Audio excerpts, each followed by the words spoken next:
Ready? If so, let me hear you howl. Oh! Ow, ow, ow,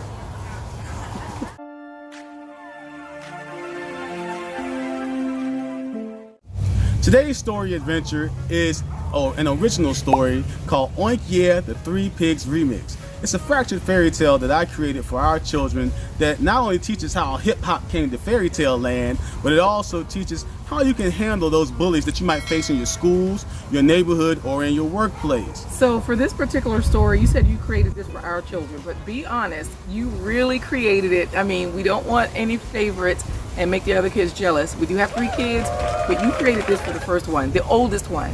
Yes, I created it for the oldest one because she was going to be the first one out of the gate to go to school to probably encounter somebody that's a bully. No, that's not why.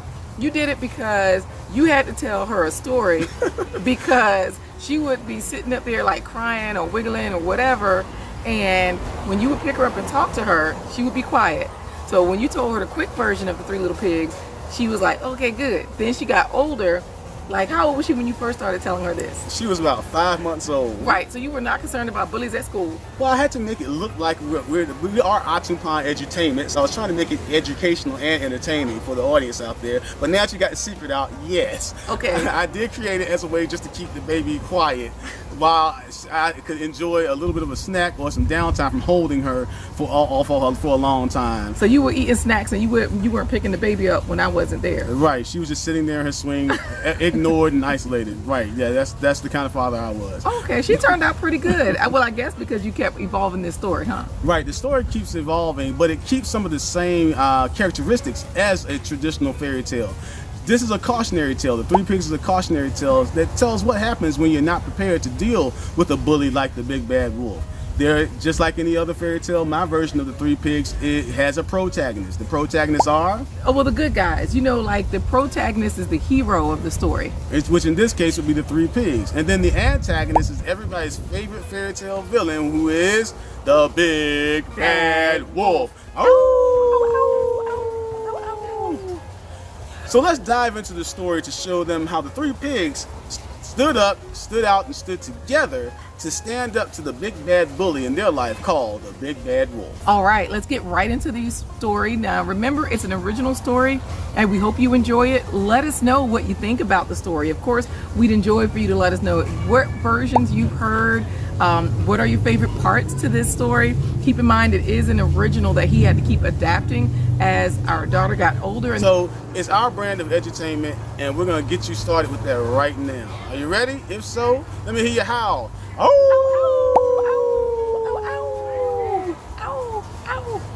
Today's story adventure is one of our favorite fractured fairy tales. It's called Oink Yeah, the 3 Little Pigs Remix. And this story starts off like most fairy tales do. Once upon a time in fairy tale land, there once lived a poor widow pig raising 3 lazy teenage piglets. These piglets wouldn't cut the grass, they wouldn't wash the dishes, they wouldn't fold laundry. All they did was sit around bebopping to their iPads as they listened to music all day. The first pig loved country western music, while the second pig dug the blues. And the third pig really loved that crazy jazz, man. One day, their poor, tired mother came home from a hard day's work and found her house was in a wreck. Oh, look at this place. It's a pigsty. You would think I raised 3 animals. Well, your days of living high on the hog are over. Get out! The 3 pigs were now on their own, and they didn't know what to do, but they had to have houses to live in. So the first pig, the country pig, decided he would build his house out of straw.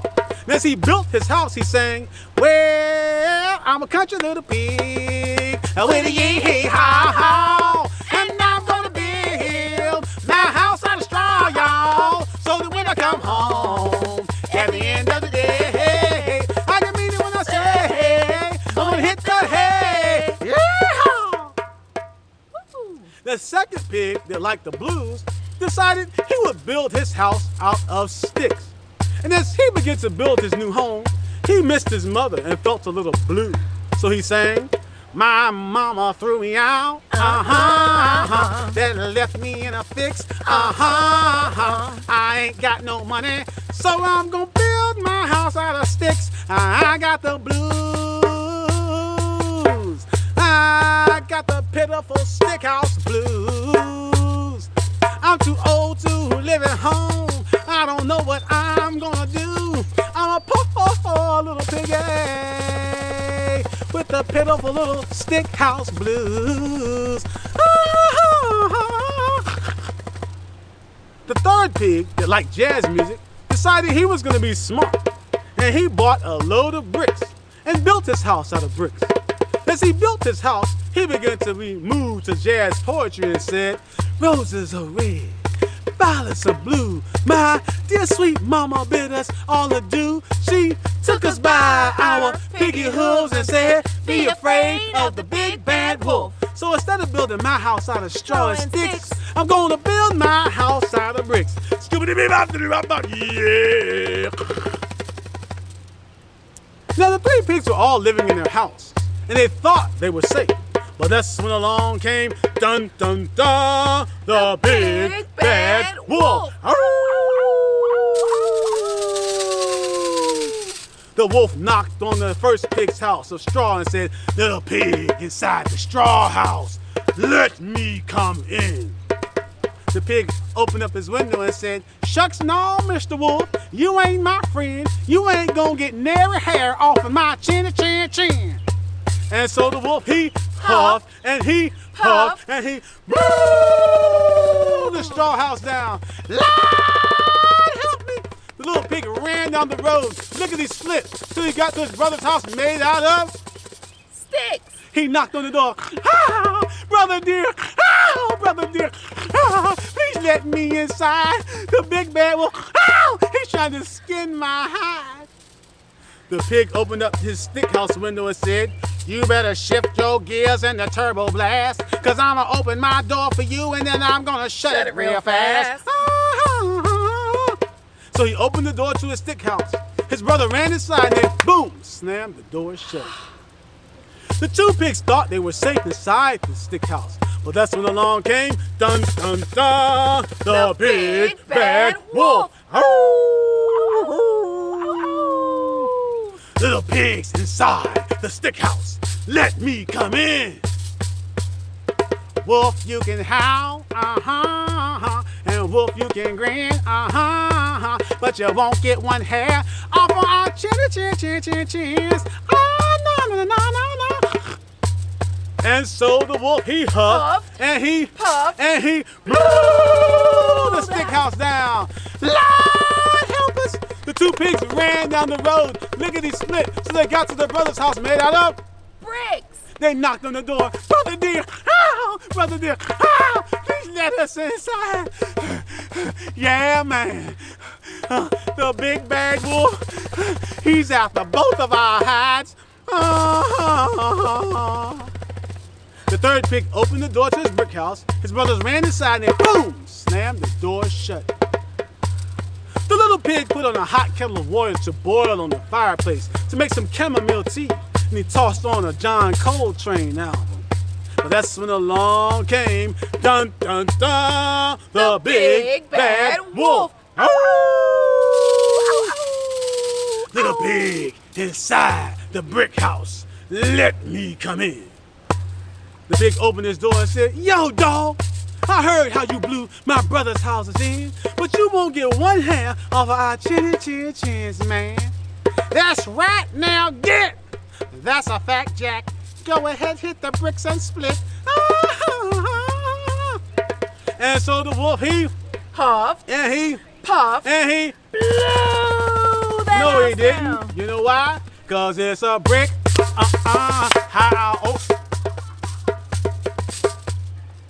The little pig watched the wolf as he huffed and puffed and huffed and puffed and huffed until he passed out. When the wolf came to his senses, he realized he couldn't blow that brick house down. He also realized he didn't have any pork for his fork, and he would have to go home and face the ultimate bully in his life, his wife. Out of all the wolves in the pack, I had to choose you, the laziest bum on earth. My daddy said you weren't no good when I married you, and look at you, you're proving him right. I was the high school homecoming alpha female. I could have had any wolf in the pack that I wanted, but no, I chose you, Mr. Quarterback. I had those two sled dogs fighting over me, Buck and White Fang. I should have answered the call of the wild. Not wanting to be bullied or harassed by his wife any longer, the wolf didn't think very much. He just grabbed the ladder, ran back to the brick house, climbed to the top, and he went to jump down the chimney, but he forgot to check for smoke. I'm gonna get y'all, just wait and see. There's gonna be plenty of ham, bacon, pork chops, and chitlins for me. He jumped down the chimney, and as he fell, he felt the heat and he smelled the smoke. Somebody's cooking, and it's me. Woo! And the wolf ran off into the Fairytale woods and never bothered the three pigs again. And since the three pigs were now living together, they found that when you stir up a little bit of country music with a little bit of blues and jazz, it makes a pretty funky sound. So the three of them formed their own group called the Pork Bellies. And they became a hit with their single, Oink Yeah, the Three Pigs Remix. And it went like this. Well, I am Piggy number one. The big bad wolf had me on the run. I was chilling in my house made out of straw when the big bad wolf blew it down, y'all. I am Piggy number two. I knew what the big bad wolf could do. I said, wolf, go back to your side of town. The wolf said, no, baby, and blew my house down. I am Piggy number three. My two brothers came running to me. My house wasn't made of straw. It wasn't made of sticks. My house was made out of really strong bricks. The wolf huff, huff, blew again, but he couldn't get in. So he climbed up the chimney and he took a bath off to a hot pot of water where he got a bath. Ran into the woods with a howling prance. Turned out to be a real fly break dance. He's a big bad wolf in your neighborhood. Not bad, meaning bad, but bad, meaning good. Ho! And that's how the three pigs brought hip hop to Fairytale land.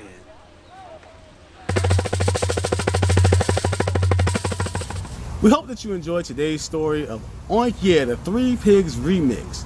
Even though this was a fractured fairy tale, LaQuita Marie, it still featured the same type of characters. We had the three pigs as the protagonists, and we had the big bad wolf as the antagonist. So the three pigs were the protagonists or the good guys, sort of like the way we see people who aren't bullies nowadays. And we see the bullies as the antagonists or the bad guys.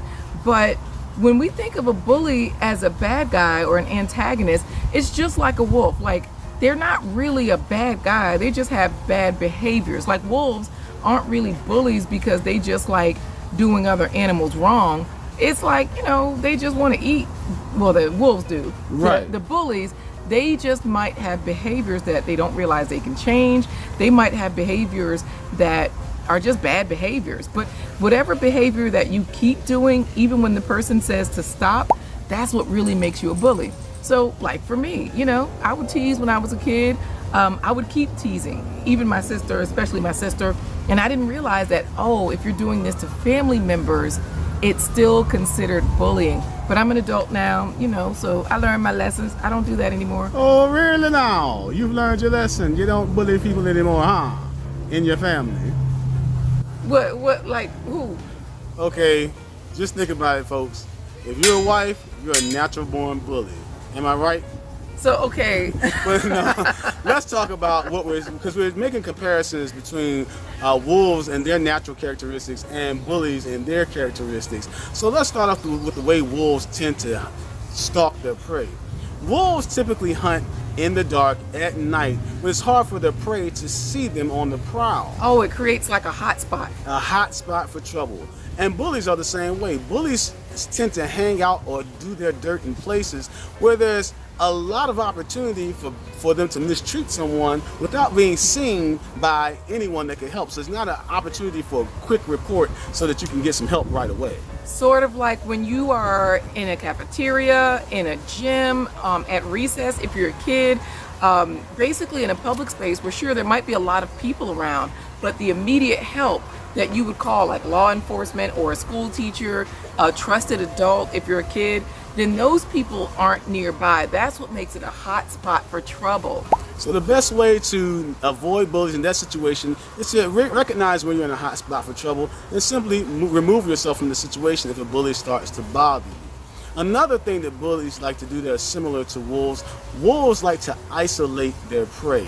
That means they'll separate a moose or a buffalo from the herd and then try to chase it down. The other thing is, when you say they try to isolate them, they do it as a group, right? Like, right. If they can, because sometimes, you have those independent bullies that are the lone wolves. Right, okay with bothering other folks, and, they just do it over and over all by themselves.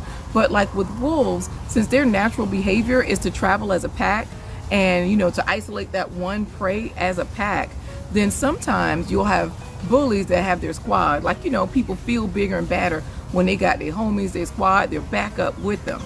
Yeah, you're exactly right. And what they do in those groups, whether they're a lone wolf or whether they have their bully squad with them, is they try to find someone that seems like they're always alone or that person doesn't have many friends or allies on their side, because it's easier to bully somebody when they're all by themselves. Right. So that's where it makes more sense for other people to not be bystanders. If you see something happening, don't just stand by and hope it goes away. Don't just stand by and hope the situation fixes itself. Go and stand with that person.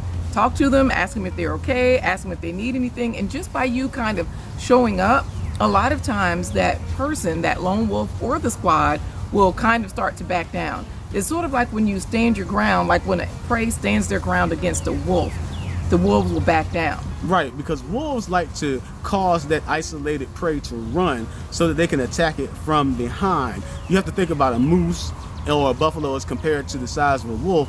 That's not something you want to face with sharp horns or strong hooves that can really do some damage to you. So what wolves like to do is to get their prey isolated and make them run. But when an animal like a moose or a buffalo stands its ground, the wolves tend to ignore or back down from that particular prey and move on to the next animal that they think it will make a better target. And bullies are the same way. Once you stand up to the bully and let them know, hey, it's not okay to be a bully. Hey, it's not okay to be a bully. Who are you talking to? You. See how she backed down? Wait, no. Now, first of all, anyways, what we were trying to say is that as a young person, as a not so young person, you can be a bully, you can be a victim of a bully, and in either position, you should never be a bystander. So you should always make sure that you stand up, stand out, stand together to stop bullies. The main thing to do is, if you're being bullied, ignore the situation.